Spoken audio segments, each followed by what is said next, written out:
3. J'ai commencé en retard, très en retard, les retards de 30 minutes. Mais je vais essayer de finir à l'heure. On avait un mariage hier, verset 4. Je commencerai même à partir du verset 2. La Bible dit, il faut donc que l'évêque soit irréprochable, mari d'une seule femme, sobre, modéré, réglé dans sa conduite. Dis après moi, réglé dans sa conduite. Je vais t'entendre bien, réglé dans sa conduite. Hospitalier, propre à l'enseignement. Il faut qu'il ne soit ni adonné au vin, ni violent, mais indulgent, pacifique, désintéressé. Il faut qu'il dirige bien sa propre maison et qu'il tienne ses enfants dans la soumission et dans une parfaite honnêteté. Car, le verset qui nous intéresse, c'est le verset 5. Car si quelqu'un ne sait pas diriger sa propre maison, comment prendra-t-il soin de l'église de Dieu? Amen. Amen. Quelqu'un dit Amen bien? Amen. Répète avec moi le verset 5 si tu as trouvé. Je t'attends.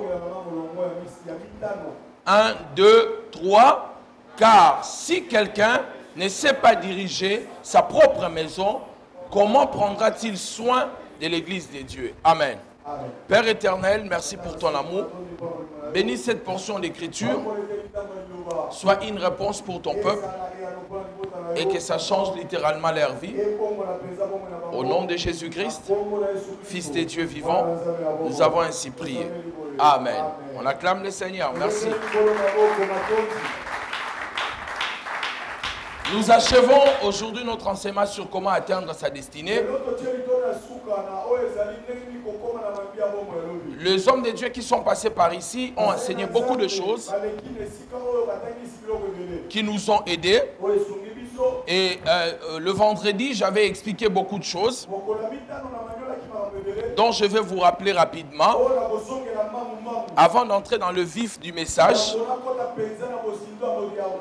Je vous avais expliqué des choses que vous devez faire et que vous ne devez pas faire pour atteindre votre destinée. Nous avons expliqué premièrement l'environnement. L'environnement est un endroit important pour que quelqu'un puisse réussir sa vie. Là où nous nous trouvons, ça peut être un endroit, un catalyseur pour nous propulser dans notre avenir.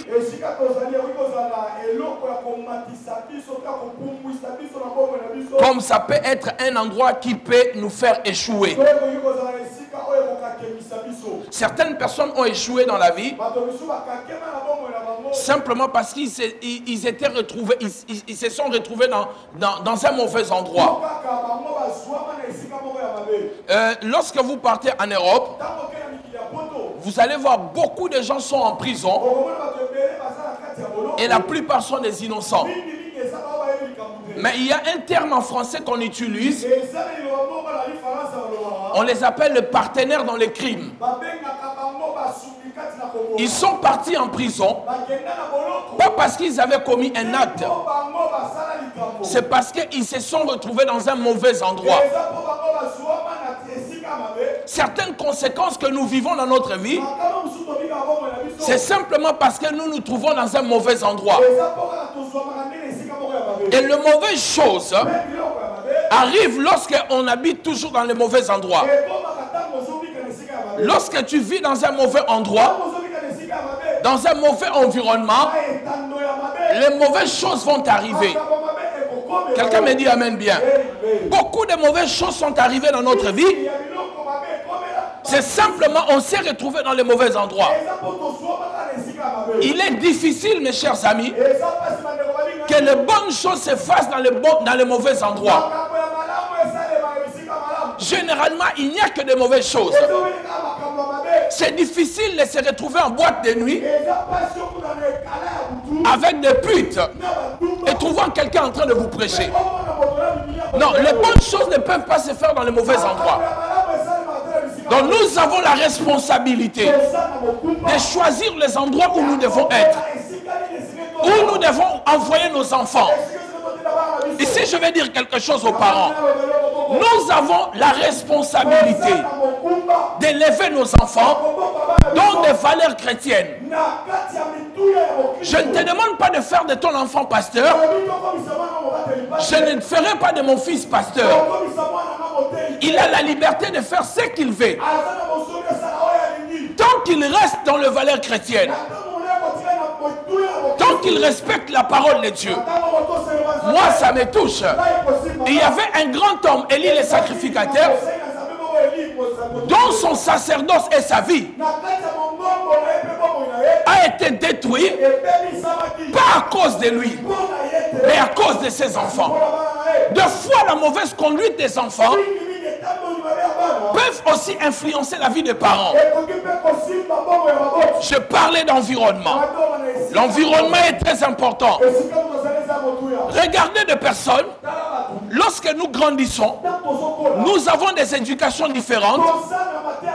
Cette éducation ne relève pas de la vie de prière. Dis Amen bien.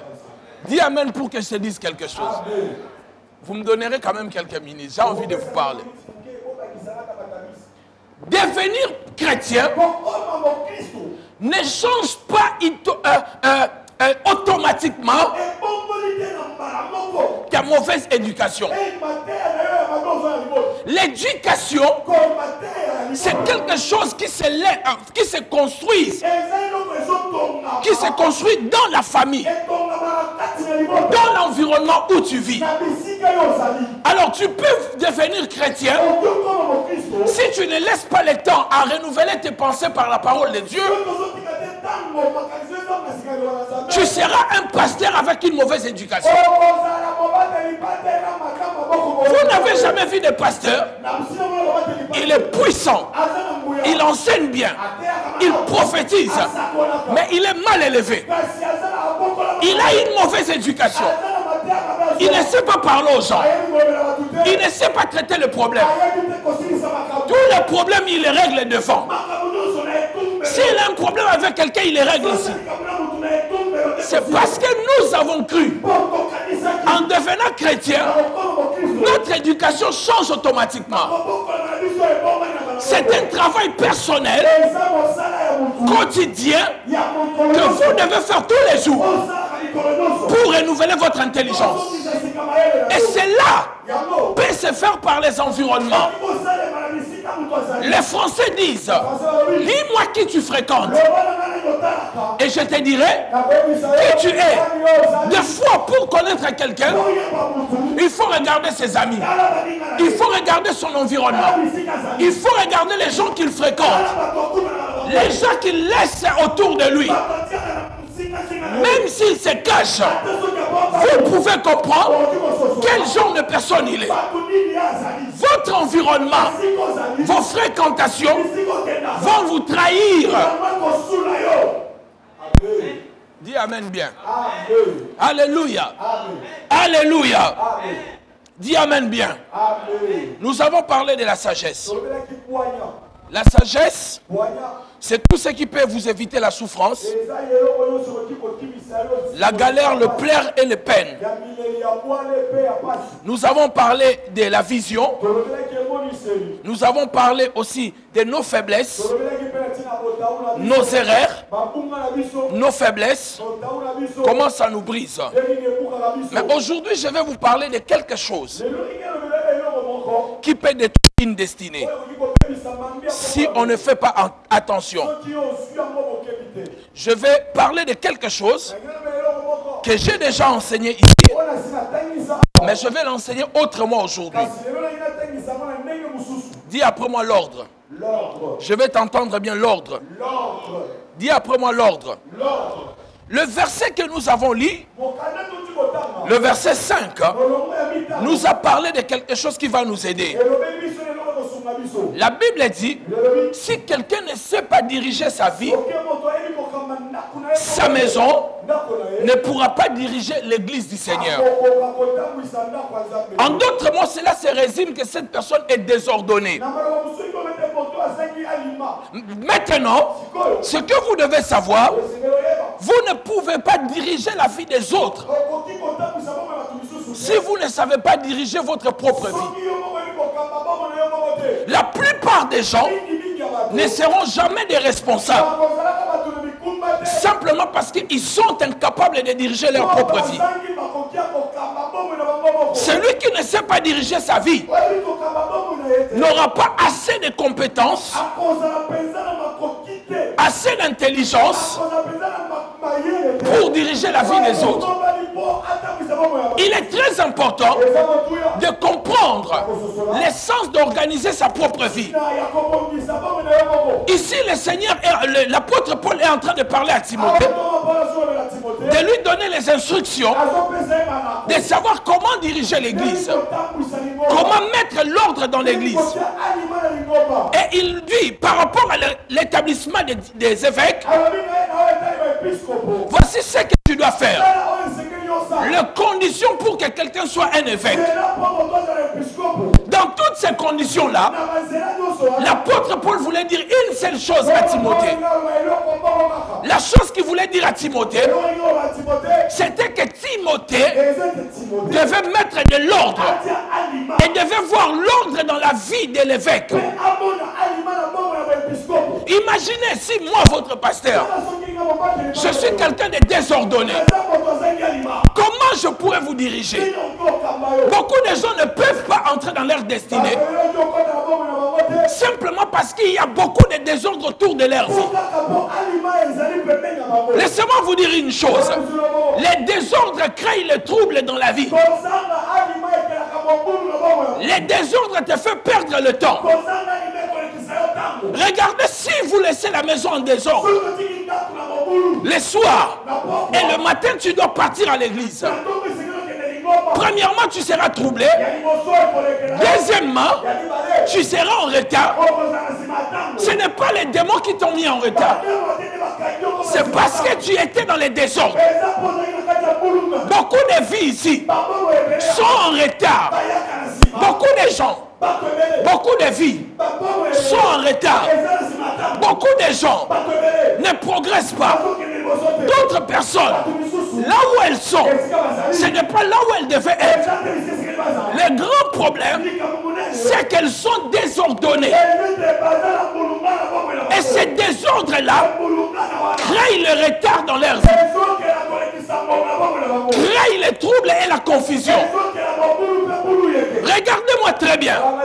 Une personne qui se prépare, la nuit, elle ne sera pas en retard le lendemain. La personne qui laisse les désordres dans sa vie, même si elle essaye de se battre dans la vie, les désordres vont les rattraper et les mettra en retard par rapport à son avenir. Vous devez apprendre à mettre de l'ordre dans votre vie. L'ordre est la passion de Dieu. Regardez comment Dieu a organisé le monde. Vous savez pourquoi il n'a pas mis les nez sur la tête? S'il avait mis les nez sur la tête et tu vas dans l'eau, tu vas te noyer. Dieu a organisé les choses. Il a fait des choses selon l'ordre. Quelqu'un me dit amen bien. Un amen plus fort que ça. Ézéchiel, dans Ézéchiel 37, il dit comme j'ai prophétisé, selon l'ordre qui m'a été donné, tout à coup, il y a un bruit. Les choses se sont rétablies. Pourquoi les choses se sont rétablies? Parce qu'il a prophétisé selon l'ordre. Quelqu'un dit amen bien. Moïse, quand il a vu la vision de faire le tabernacle, Dieu lui a dit, tu feras selon l'ordre, le modèle que tu as vu. Dieu est un Dieu d'ordre. Est-ce qu'on peut nous amener chez vous? Tu es propre à l'extérieur quand tu viens à l'église. Mais si nous entrons dans ta maison, il y a les sous-vêtements partout, il y a des chaussettes à gauche à droite. Et quand les gens viennent te voir, tu les fais attendre d'abord dehors. Tu ramasses les choses. Parce que les désordres, tes troubles et te mettent dans la confusion. Ça t'empêche d'aller vers les choses que Dieu a préparées pour toi. Mettez de l'ordre dans votre vie. Les choses vont commencer à changer. Arrangez les choses. Mettez les choses à leur place. Si vous venez chez moi, toutes mes chemises blanches sont dans une valise. Toutes mes chemises bleues sont dans une valise. Toutes mes culottes, mes sous-vêtements et mes cinglés, en fait. Les cinglés, c'est un fou. Avec mes maillots de corps sont dans une valise. Du coup, quand je cherche quelque chose, je ne suis pas troublé. Mes bretelles se trouvent dans un tiroir. Mes cravates se trouvent quelque part. Mes boutons de manchette se trouvent quelque part. Quand je cherche quelque chose, même si je ne suis pas là, je peux te dire, va chez moi, entre dans ma chambre, le premier tiroir, tu verras des mouchoirs de poche. Le deuxième tiroir, tu vas voir mes bretelles. Ça, c'est à gauche. Et là où il y a mon lit, il y a aussi des tiroirs. Si tu veux avoir mes ceintures, tire ces tiroirs-là. Toutes mes ceintures se trouvent là. C'est de l'ordre dans la vie. Et ça te fait gagner le temps. Mettez de l'ordre dans votre vie. Si tu ne peux pas le faire, trouvez une bonne qui peut mettre l'ordre dans ta vie. Vous savez pourquoi on a des secrétaires? Le secrétaire a deux rôles. Le premier rôle, c'est de taire les secrets. Secrétaire. Donc, il doit garder les secrets. C'est pour cela qu'on l'appelle secrétaire. Il doit taire les secrets. Fermer la bouche. Le deuxième rôle d'un secrétaire, c'est de t'aider à organiser ta vie. Quand tu es tellement troublé, tu ne peux pas appeler tout le monde. Tu dois engager un secrétaire. Quelqu'un qui va commencer à te rappeler. Boss, tu dois appeler quelqu'un à 11h. Tu as rendez-vous à 14h. Tu dois prendre les enfants à l'école à 15h. C'est mettre l'ordre dans ta vie. Dis Amen bien. Pourquoi beaucoup de gens ne seront pas de grands? Parce que si tu deviens grand, avec ce désordre, beaucoup de choses seront brisées autour de toi. Tu vas blesser les gens. Pas parce que tu veux le faire, mais parce que tu es désorganisé. Or, Dieu retardera ta destinée jusqu'à ce que tu deviennes organisé. Toute la vie est une affaire d'organisation. Est-ce que vous savez que pour ceux qui voyagent, même pour voyager, quand vous voyez l'aéroport, tout ce que vous voyez à l'aéroport est important. Par exemple, vous voyez les tapis qui tournent pour mettre les valises ou pour prendre les valises. C'est aussi important comme les tarmacs. Parce que si ces tapis-là ne roulent pas, les bagages ne vont pas entrer dans l'avion. L'avion ne va pas décoller. Si l'avion ne décolle pas, d'autres avions ne vont pas atterrir. Parce qu'il faut que les avions décollent pour laisser les tarmacs vides et que d'autres descendent. Donc un petit désordre peut mettre tout l'aéroport en retard.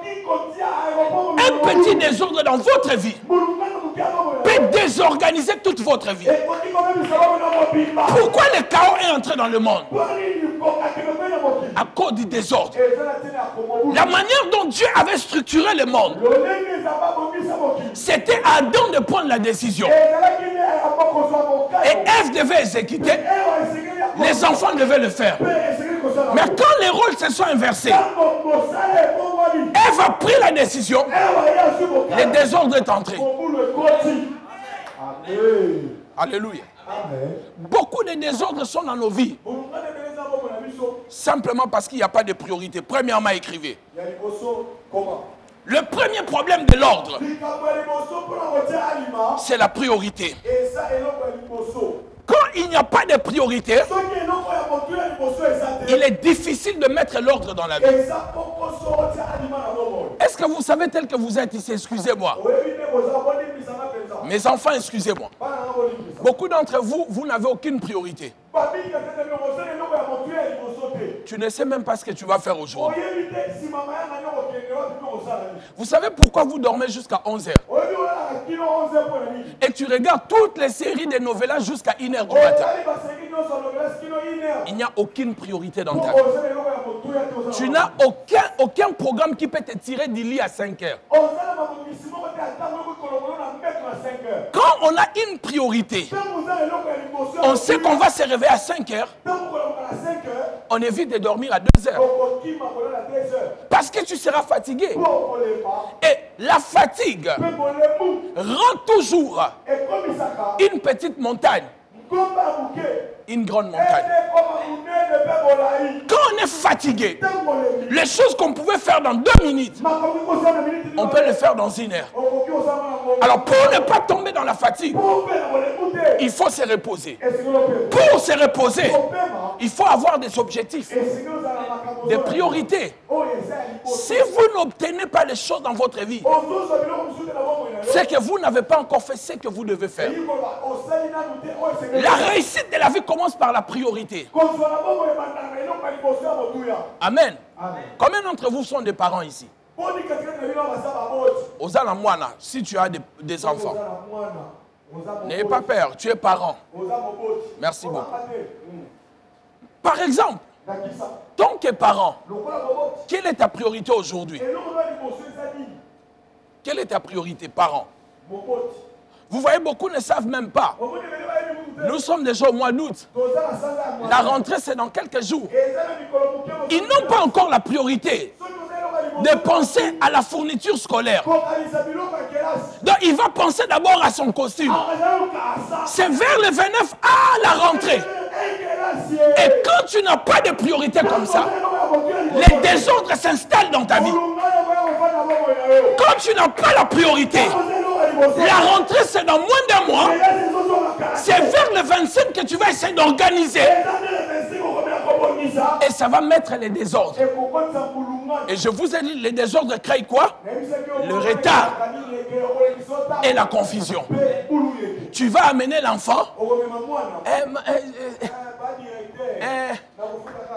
Ton homo, ton doi, il est venu seulement te dire bonjour.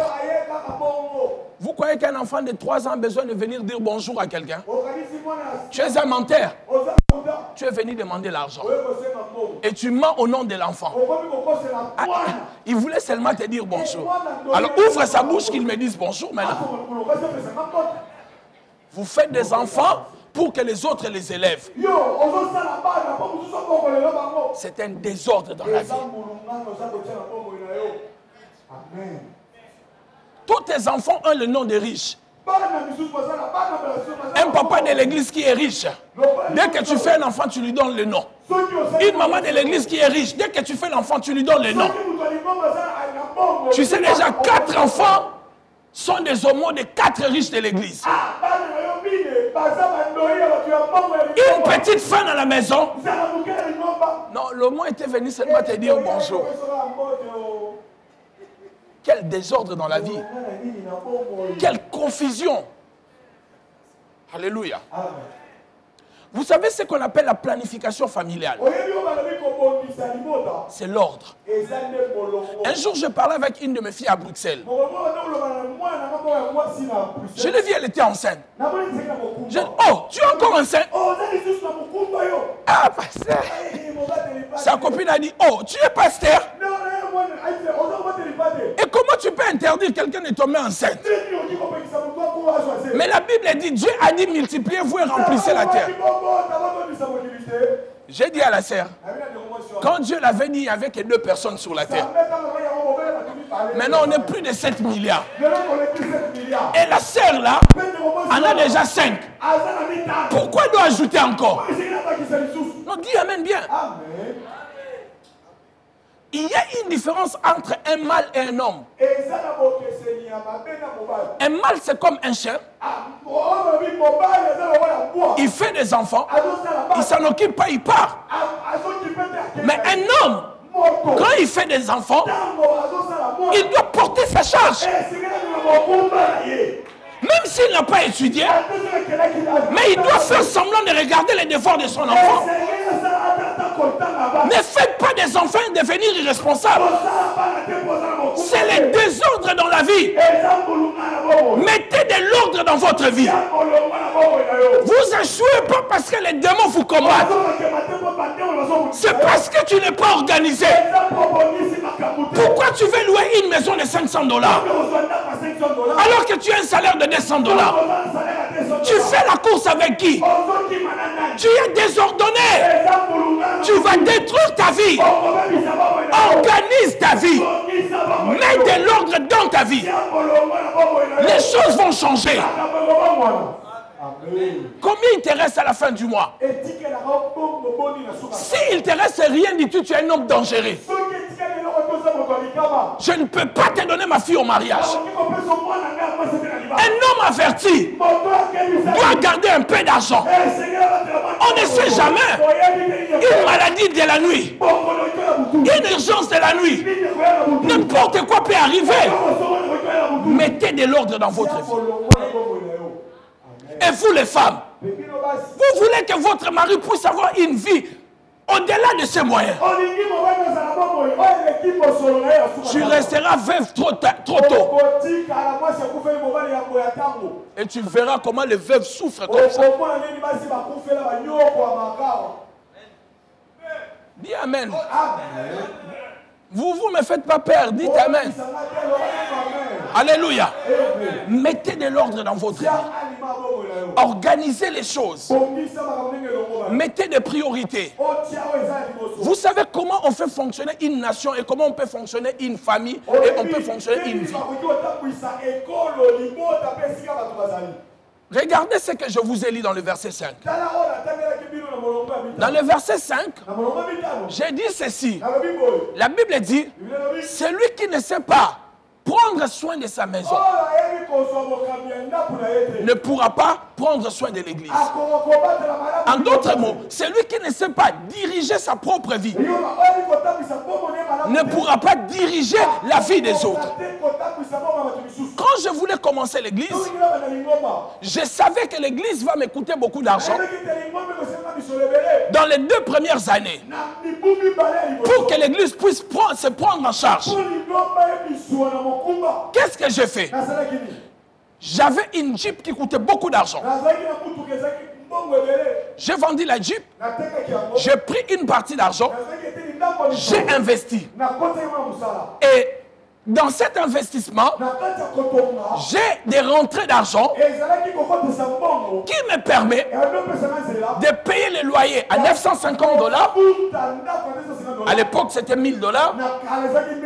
D'acheter certaines choses de l'église et de payer certaines factures. Vous voyez, le problème c'est que beaucoup de gens pensent qu'on peut diriger l'église seulement par la prière. Mais ils ne savent pas aussi que l'ordre a une place. Pendant les 2 premières années de cette église, je ne prêche pas mon message sur l'argent, l'argent, l'argent, l'argent. Pourquoi? Parce que nous nous sommes organisés bien avant. On a mis l'ordre pour que le paiement, le budget de l'église ne coûte pas aux membres de l'église. C'est ce qu'on appelle l'ordre. Et quand tu ne fais pas de l'ordre dans ta vie, vous allez échouer. La priorité, c'est la première des choses. La nation fonctionne par un budget. On vote un budget, par exemple, 5 milliards $. Alors, quelle est la priorité du pays? Exemple, nous sommes en guerre. La plus grande partie de l'argent sera investie dans la guerre. C'est comme ça que la vie doit fonctionner. Vous êtes en famille. Vous devez faire une caisse où vous savez le mari gagne combien, la femme gagne combien. Lorsque vous regardez, ça vous fait par exemple 1000 $. Sur base de cela, que vous devez organiser vos dépenses et de savoir combien épargner à la fin du mois. Parce qu'il n'y a pas un autre moyen pour avoir l'argent. L'argent ne tombe pas du ciel. Ça ne tombera jamais. Même si tu priais du matin jusqu'au ça ne va pas tomber. Amen. C'est à partir de cela que tu organises cela. Deuxième chose, écrivez. Si tu veux organiser ta vie, mettre de l'ordre dans ta vie, planifier un mois, on ne pourra pas planifier une année, on ne pourra pas planifier toute une vie. Beaucoup de gens ne sont pas organisés de manière journalière. Leur journée n'est même pas organisée. Ce que tu dois faire, la première des choses, il faut acheter un agenda. La nuit avant de dormir, tu commences à écrire ton programme de la journée. Et à chaque moment, tu ouvres ton agenda pour voir si tu remplis tes objectifs de la journée. Ça sera un chemin pour organiser ta vie et trouver la solution à certains problèmes de la vie. Amen. Vous avez de la chance d'avoir un pasteur comme moi. Je ne vous mens pas. Vous n'entendrez ces choses, vous les entendrez rarement à l'église. On vous dira seulement prier. Quand tu pries, les choses vont changer. Non, sinon toutes les choses au Congo allaient changer. Nous prions sérieusement dans ces pays. Il y a des choses dont nous ne tenons pas compte. Alléluia. L'organisation, l'ordre dans la vie. Est-ce qu'on peut avancer? 1 Corinthiens, chapitre 14. Quelqu'un va lire pour moi. Verset 33, très rapidement. On va aller rapidement. Frère Yann, tu as ta Bible? 1 Corinthiens, chapitre 14, verset 3. Je lis pour vous. Dieu n'est pas un Dieu de désordre, mais de paix. Regardez-moi mes chers amis. Dieu n'est pas un Dieu de désordre. Mais s'il n'est pas un Dieu de désordre, il doit être un Dieu de... Un Dieu de... Mais la Bible n'a pas dit qu'il est un Dieu d'ordre. La Bible dit Dieu n'est pas un Dieu de désordre. L'auteur devait dire il est Dieu d'ordre. Mais l'auteur dit il n'est pas le Dieu de désordre. Mais il est un Dieu de paix. Dis Amen. Pourquoi l'auteur a dit que c'est un Dieu de paix au lieu de mettre l'ordre? Parce que l'ordre et la paix marchent ensemble. Là où il y a le désordre, il n'y aura jamais la paix. Beaucoup de gens n'ont pas la paix parce qu'ils n'ont aucun ordre dans leur vie. L'ordre te permet de mettre la paix dans ta maison. Le désordre est un signal que quelque chose ne va pas dans ta vie. Il y a des gens, même si tu n'es pas prophète, quand tu le regardes, tu lui dis ainsi parle moi-même. Ainsi parle moi-même. Tu as des problèmes. Pourquoi? Parce que les désordres se manifestent à l'œil nu. Et l'ordre, ça se voit aussi à l'œil nu. Il y a des gens, dès que tu le regardes, tu sens que cette personne est désordonnée. Et le désordre dans ta vie est un signal qu'il y a un ça ne va pas dans ta vie. Tu ne peux pas venir à l'église, tu n'as pas peigné les cheveux. Tu ne peux pas venir à l'église, la chemise est sale. Ça prouve qu'il y a un problème quelque part. Les désordres, c'est un prophète qui révèle l'état caché des grands désordres qui se cachent en toi.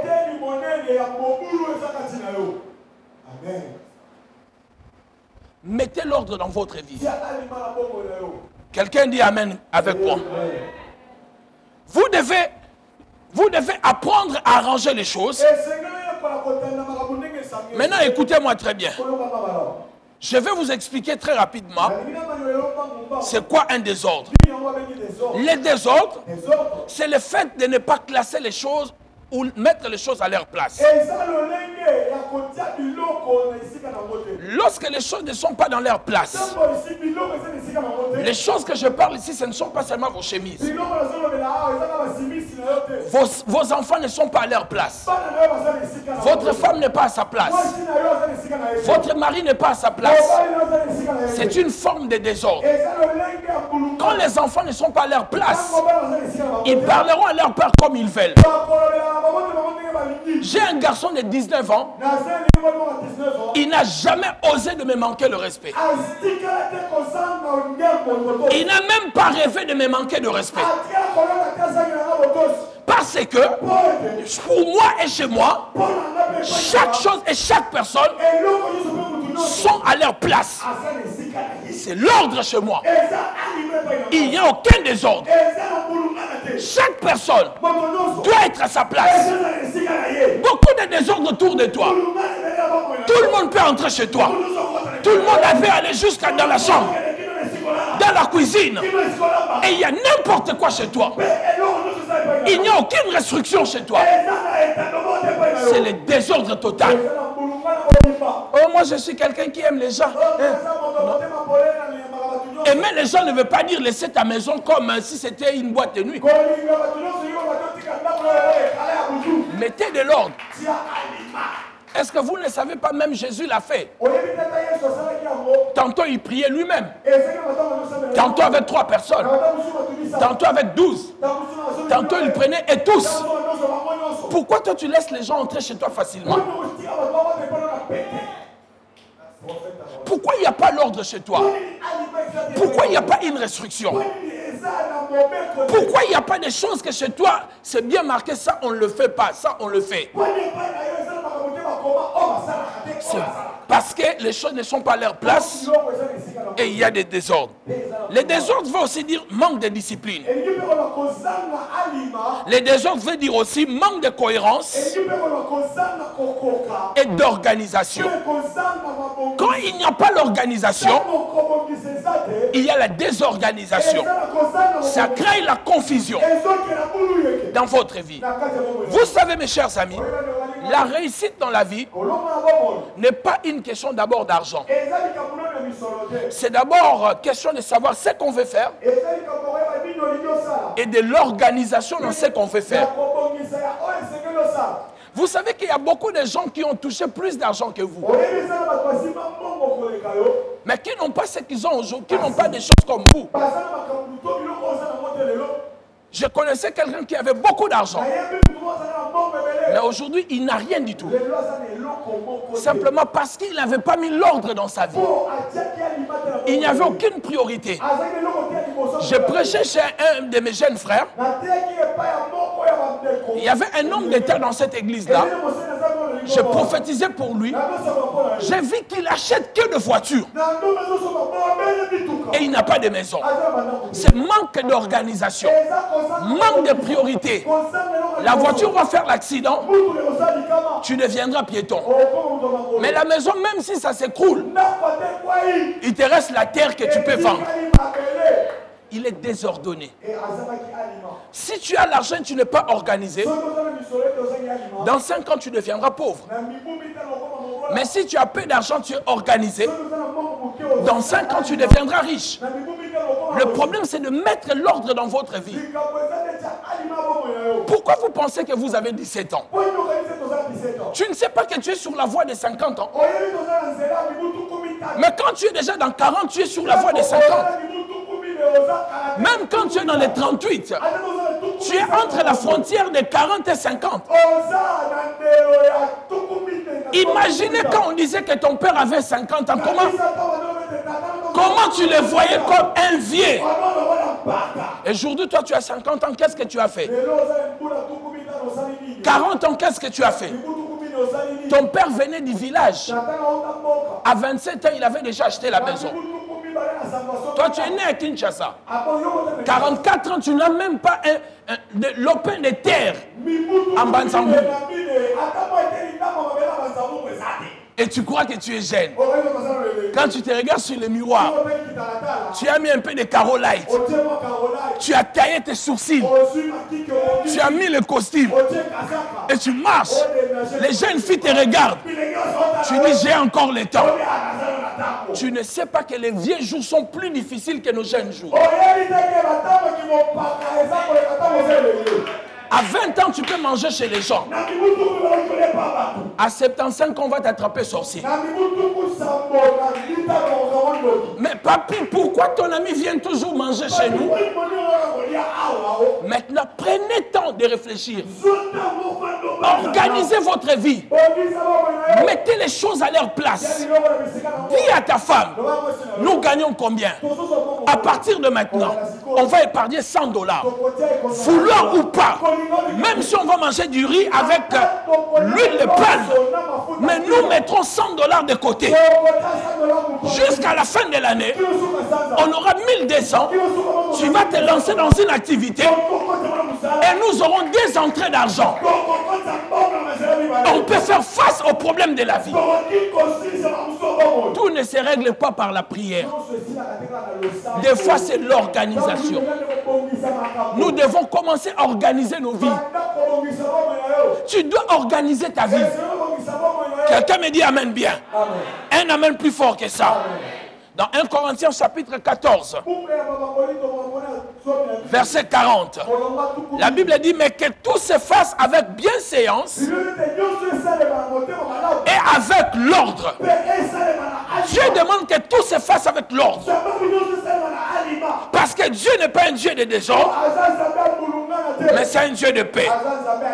Il faut mettre de l'ordre dans votre vie.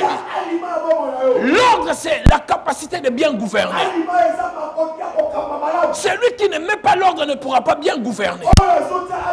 Celui qui ne met pas l'ordre ne pourra pas bien diriger. Avec l'ordre, tu peux tout faire. Avec les désordres, tu ne pourras pas tout faire. Et tu te mettras toujours en retard. Dis amen bien. S'il n'y a pas de l'ordre dans ta vie, il y aura les troubles, les dérangements, les retards et la perte de temps. Quelqu'un me dit amen bien. Un amen plus fort que ça. C'est mon message. Je vais lire un dernier verset pour vous. Mais avant de clôturer, j'aimerais dire une chose. Quand je préparais ces messages, Dieu m'a mis à cœur de parler de cela.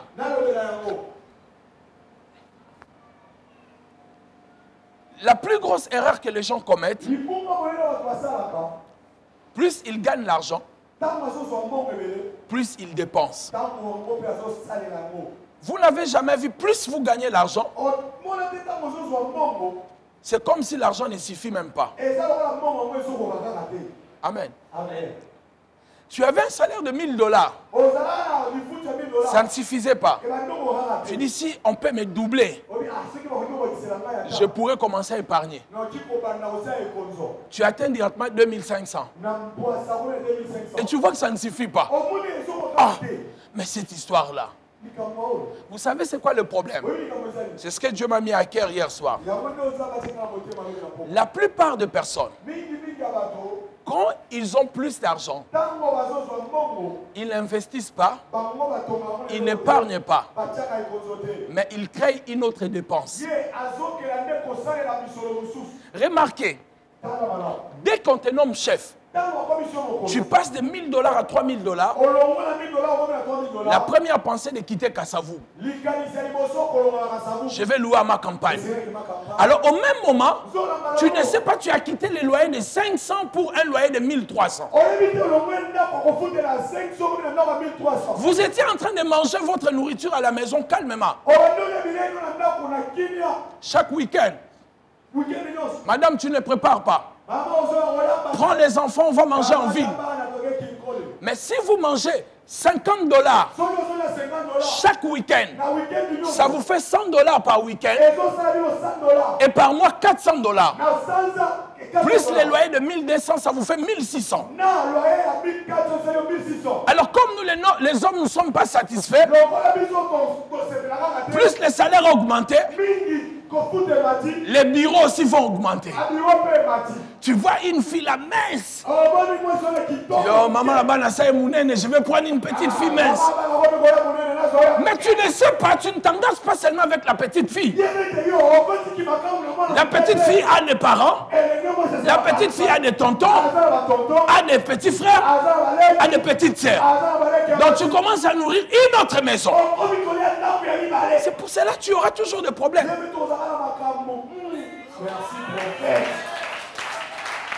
Quand on gagne l'argent, on ne crée pas de nouvelles dépenses. Mais on investit cet argent-là. Garde toujours le même train de vie. C'est ainsi que tu vas devenir riche. Est-ce que je parle à quelqu'un?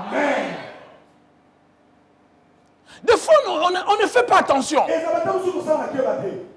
Surtout nos jeunes frères.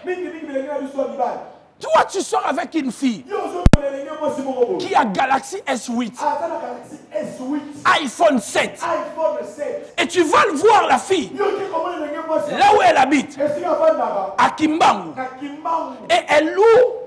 Ce n'est pas elle qui loue. C'est son père qui loue un studio. Et elle vit là-bas avec son père, sa mère, ses frères et ses sœurs. Et tu veux continuer à sortir avec cette fille? On va t'enterrer vite. Ça prouve que ce n'est pas cette fille qui a acheté le téléphone. Ce n'est pas son père qui l'a acheté. Si son père devait lui acheter des téléphones de 1600 $, donc il doit gagner au moins 4000 $. Pourquoi vous ne réfléchissez pas? Tu sors avec une fille, elle est très bien habillée. Elle change de sac. Son père est un chômeur. Mais comprends qu'il y a quelqu'un d'autre qui investit. Pourquoi tu veux perdre ton temps?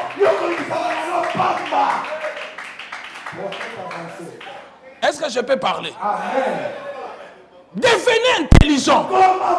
Dans cette église, nous voulons des gens éveillés. Le paie de 200 $ que tu gagnes à la fin du mois, elle va te sucer tout. Et tu vas redevenir pauvre. Mais quand tu rencontres une jeune fille qui te dit sur les 200 que tu gagnes, je peux commencer à vendre même les fruits devant chez nous. Ah, ça c'est une femme à épouser. Toi tu veux une femme.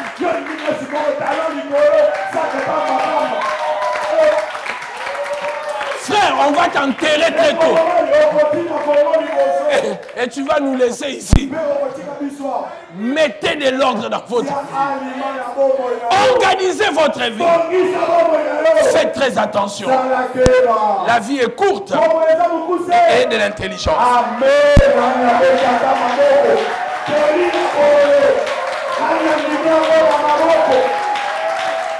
Prenons un dernier verset. Et je vais clôturer. Actes des Apôtres chapitre 6. Premier verset. Et le verset 2. Je vais m'arrêter par là. Je lis pour nous. Il y a un problème qui se passe à l'église. En ce temps-là, le nombre des disciples augmentait. Les hellénistes murmuraient contre les Hébreux, contre leurs veuves, étaient négligés dans la distribution qui se faisait chaque jour. Les 12 convoquèrent la multitude des disciples et dirent: il n'est pas convenable que nous laissions la parole de Dieu pour servir aux tables. C'est pourquoi, frères, choisissez parmi vous 7 hommes qui nous rendent un bon témoignage, qui sont pleins d'Esprit Saint et de sagesse. Regardez, mes chers amis. Ici, il y a la première crise de l'église. Le premier problème de l'église, il y avait les veuves des hellénistes et les veuves des hébreux. Il y avait de l'injustice quand on partageait les biens. Ça créait les troubles à l'église. Qu'est-ce que les apôtres ont fait? Ils n'ont pas fait une réunion d'intercession. Ils n'ont pas commencé à prier. Ils ont compris que le problème des désordres ne se règle pas par la prière. Se règle seulement par l'organisation. Ils ont fait appel à tout le peuple. Et ils leur ont demandé de choisir 7 personnes qui ont l'esprit de Dieu, qui sont sages, pour organiser la distribution. Le problème a été résolu pas par la prière, mais par l'organisation. Beaucoup de choses dans votre vie, tu peux prier du matin au soir, ça ne sera pas réglé aussi longtemps que tu ne mets pas l'organisation. Quand vous lisez le chapitre 6, jusqu'à la fin des Actes des Apôtres, on n'a plus jamais parlé de ces problèmes. Le problème a été réglé dans peu de temps parce qu'ils avaient organisé la distribution. Nous voulons prier. Qu'est-ce qui ne va pas dans ta vie? C'est peut-être un problème d'organisation. Quelles sont tes priorités? Qu'est-ce que tu veux faire? Qu'est-ce que tu veux devenir? Qu'est-ce que tu veux devenir? Tantôt tu commences, ma famille me combat. C'est toi-même, tu es désordonné. Tu n'as pas d'ordre dans ta tête. Tu n'as pas de priorité. Le temps dans la vie est distribué par rapport aux priorités de la vie.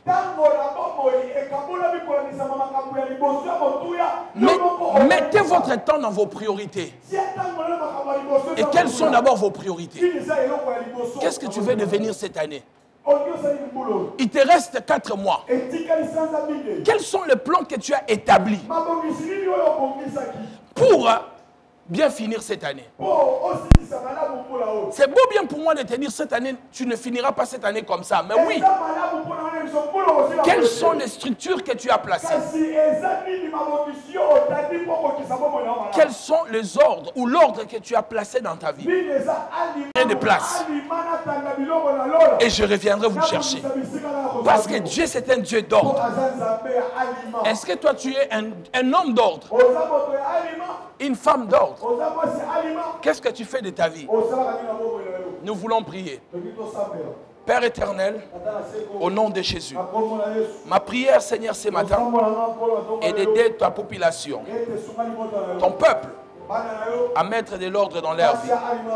Car tu as dit dans ta parole que tout s'efface dans la bienséance et dans l'ordre. L'ordre est la priorité de l'Église. Et l'ordre est la priorité dans nos vies. Aide-nous, Seigneur Dieu, à mettre de l'ordre dans notre vie. Aide-nous, Seigneur, à mettre les choses à leur place. À choisir de bonnes personnes. De choisir de bonnes personnes qui peuvent entrer dans nos vies. Au nom de Jésus, ton Saint-Fils, nous avons ainsi prié. Amen, amen. On acclame le Seigneur.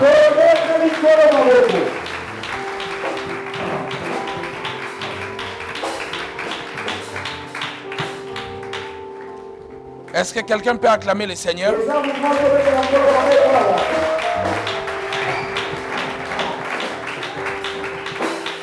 Merci beaucoup.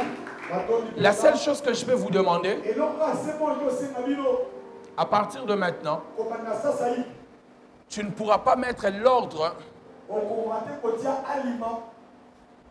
directement sur ta vie. Mais commencez d'abord par organiser ta journée.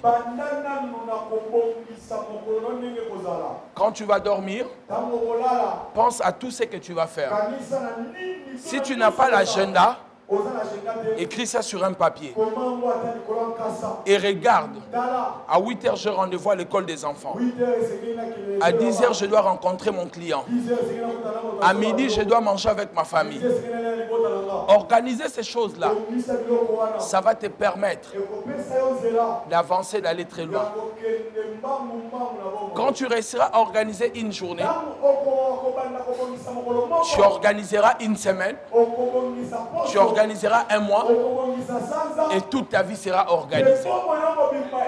Et l'ordre va se mettre à la place. Amen. On acclame le Seigneur. Prenons nos offrandes. Nous allons offrir à Dieu. Si quelqu'un a sa dîme, tu as besoin d'une enveloppe, balance juste la main.